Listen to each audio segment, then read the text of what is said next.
Up next, we have Matt Jordan, CTO of Vigim, or LCTO for France. So Vigim is the company which is basically sponsoring an Asterisk, and which you probably all know. If else, he's going to tell you all about it. Okay. All right, so are we? Yeah, all right, cool. So as I was mentioning, when I proposed this talk for FOSDEM, I thought it would take, I could probably fit it into like a 30, 45 minute sort of talk, and then I saw I had 20 minutes. So for the most part, I'm going to be trying to give you an impression of techniques today to build a large SIP infrastructure using Asterisk in a horizontally scalable fashion, also with other useful tools like Kamaleo. And the way I approach things is, this is a much longer version of the talk name, which is that I would like to build a large SIP infrastructure using open source tools, but I'm going to emphasize the ability to go hire people who can build services around these tools. And so a large number of things that we're going to be doing is trying to try to simplify Asterisk, Kamaleo, and sort of the monolithic open source projects in this infrastructure so that I can have other developers come in and build services around them to come help them out and orchestrate them. And in particular, I'm going to try to hire not just C developers, despite the fact that Asterisk is written in C. So a couple of those sort of overarching philosophy goals that I have when I'm trying to build a SIP infrastructure. I want to be able to scale out first and then worry about scaling up. There's a lot of optimizations that you can do later on in order to improve the performance of individual components, but in particular I want to be able to spin up new servers because that's just going to allow me to scale faster or easier. I want to have reasonable redundancy as much as humanly possible. I'm not going to stress about being redundant where it's extremely challenging. We can always come in and improve redundancy in places, but in general I want to be able to have backups for everything. I want to treat my applications like they're cattle, not pets. If nobody's ever heard this phrase before, when your server dies, it should be like you treat it like your cow died. You have hamburgers. You don't treat it like your pet died and you have a service for it or a funeral. In particular, I want to actually minimize the necessity of requiring specialized monolith knowledge. This may come as a shock to everybody in the room, but the world is not overflowing with real-time communication developers. We're kind of a rare breed. There's not that many people who know the inner workings of Kamaleo and Asterisk, and while you can teach people these things, it's much easier to find JavaScript or Python or Perl developers and teach them the basics of real-time communication rather than just requiring right off the bat that you are only going to hire developers like this. Good try. So this is sort of how I view the strengths and weaknesses of the various players that I'm going to build my infrastructure out of.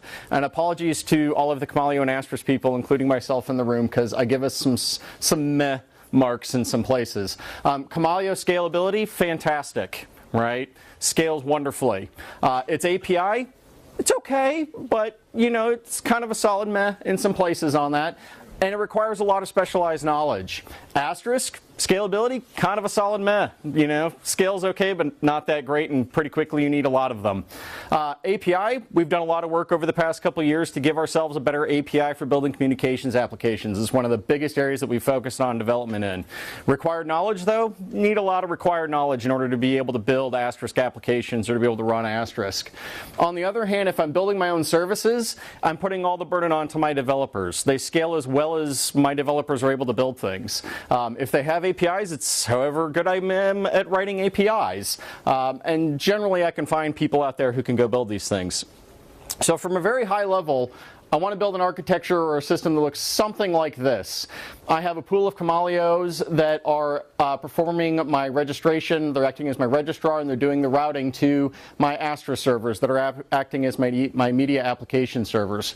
I may have another pool of Kamaleos that are acting as my proxies to go out to my providers. I have another pool of servers that I'm writing, that my developers are writing, that are handling all of the application logic, and that is sitting outside of my Asterisk instances. So I'm going to keep my Asterisk instances as simple as humanly possible. They should have a very simple dial plan, and I'm going to push most of the burden of what happens in the call off to the application servers. So we're going to refer back to this a couple times as we go along. All right, so there's sort of 4 problems we're going to kind of talk about.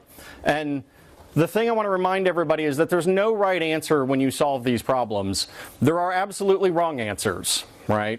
You can make bad decisions, but when you make a decision, you're usually just choosing a path that's going to force you to make some trade-offs elsewhere. So we're just going to kind of do some pros and cons on different options in terms of solving these things. So how do phones find each other? How do I handle the SIP registrations? My first goal, I want to use Camalio for this.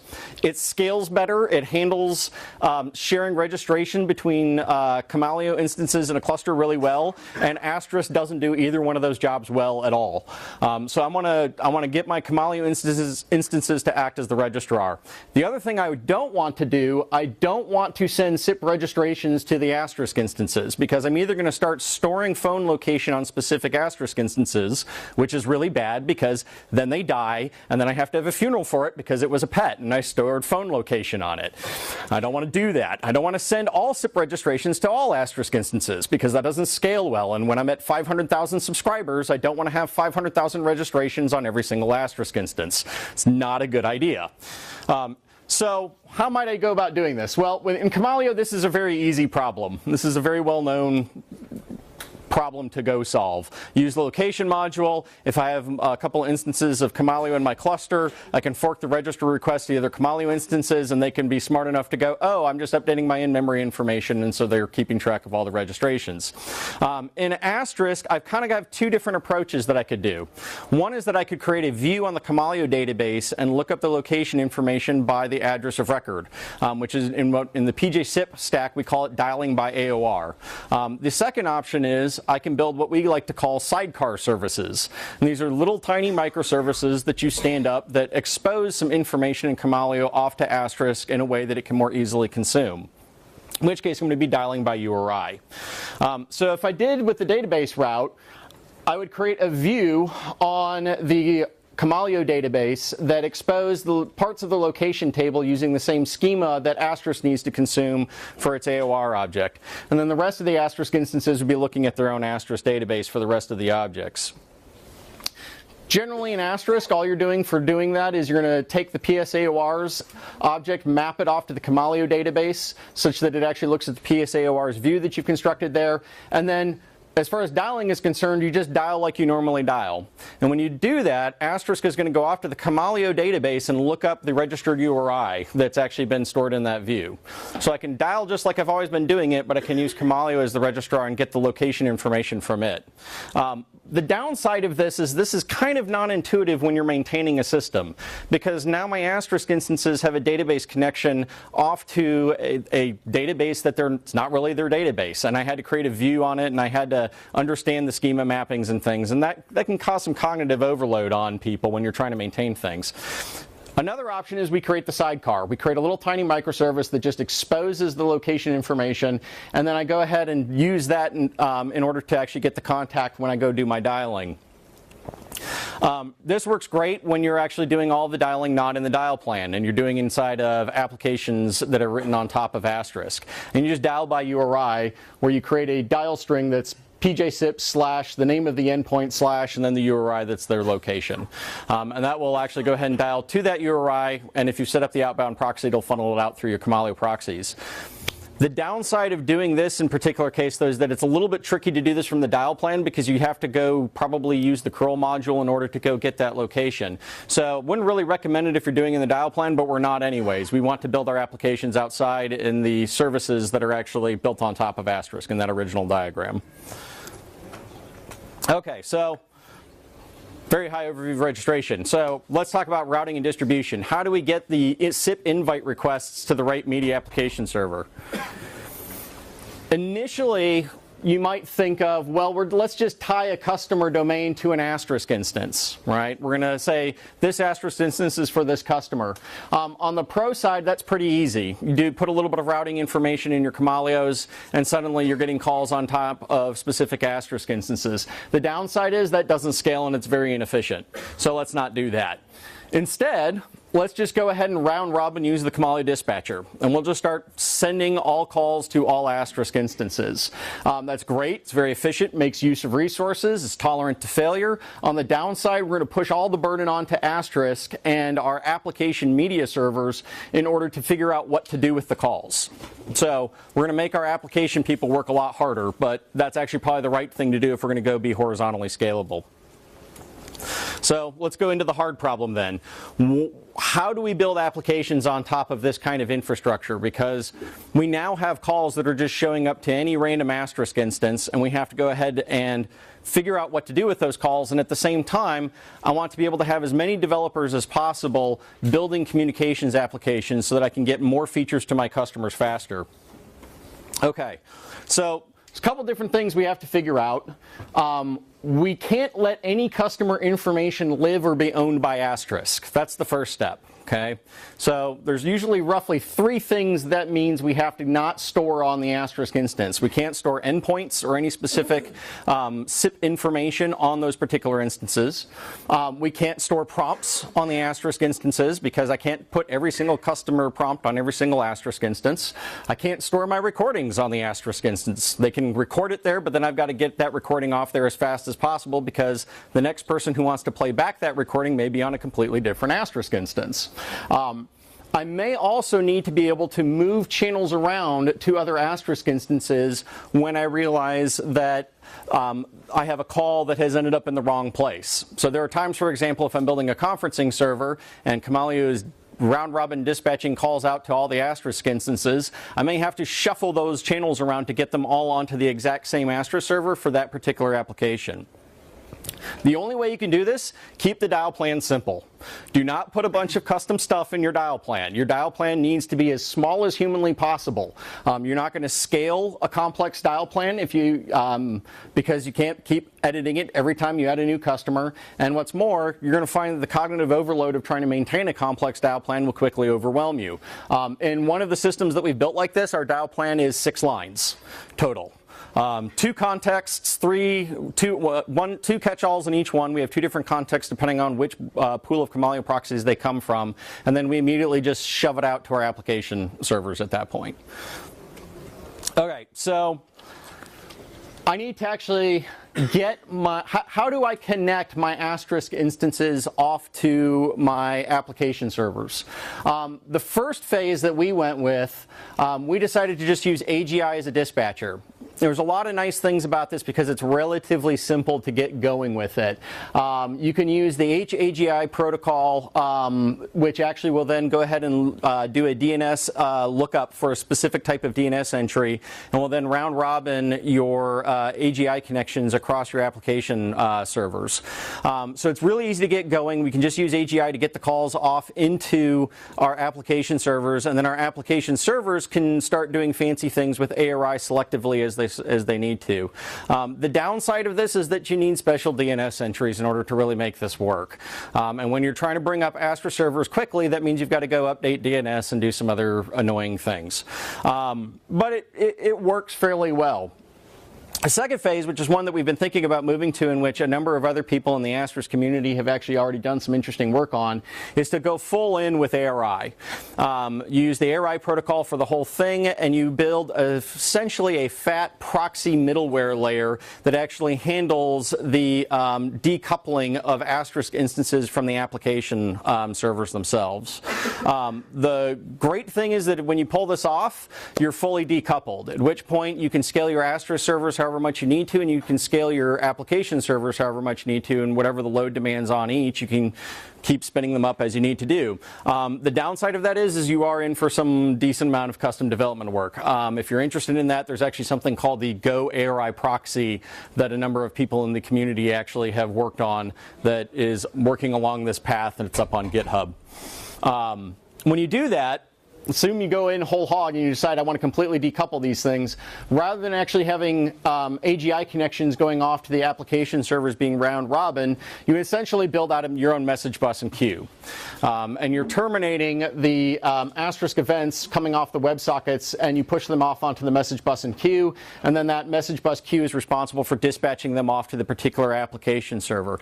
One of the things that's interesting about this, unlike sort of just a generic RabbitMQ, you have to build some sort of concept of the application servers achieving ownership of the channel, so that once an application server says, hey, I actually am servicing this channel, it owns that, and all the rest of the events start getting dispatched off to that particular application server.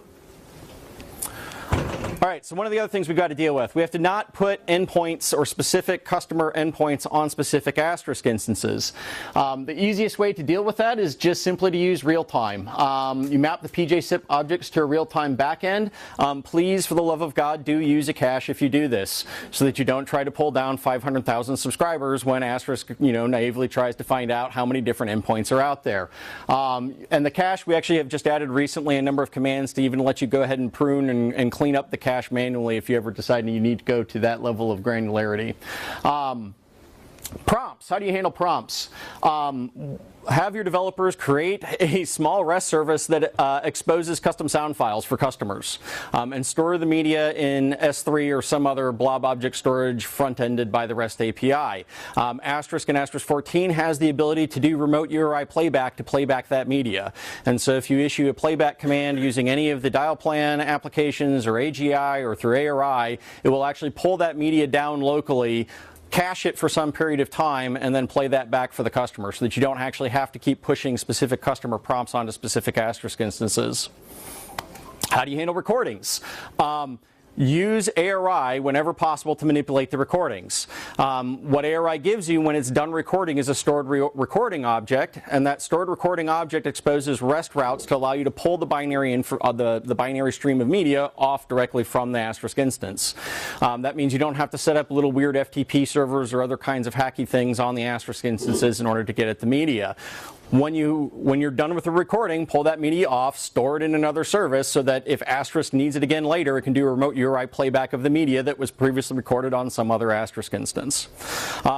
Last but not least, sometimes you end up in these weird situations in which you've got to move calls around and get them co-located on Asterisk instances. This typically happens in multi-party conferences, call queues, or other really complex applications.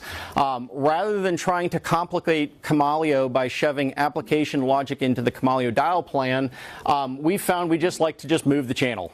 And so if it ends up in the wrong state and the application goes, oh crap, you're supposed to be in this conference, we just do a redirect, which is either going to issue a 302 or refer and shove it over to the correct Asterisk instance. The trick there is, when you do that, the only information the Asterisk instance is going to have is the request URI that says, I've got this channel, where was it supposed to go? And so we typically embed a little stateful token in the front of the request URI that says, hey, this guy's supposed to be in this conference over here. So when he shows up, don't do the normal, hey, what's this new channel that showed up? Just go ahead and shove him directly into the conference.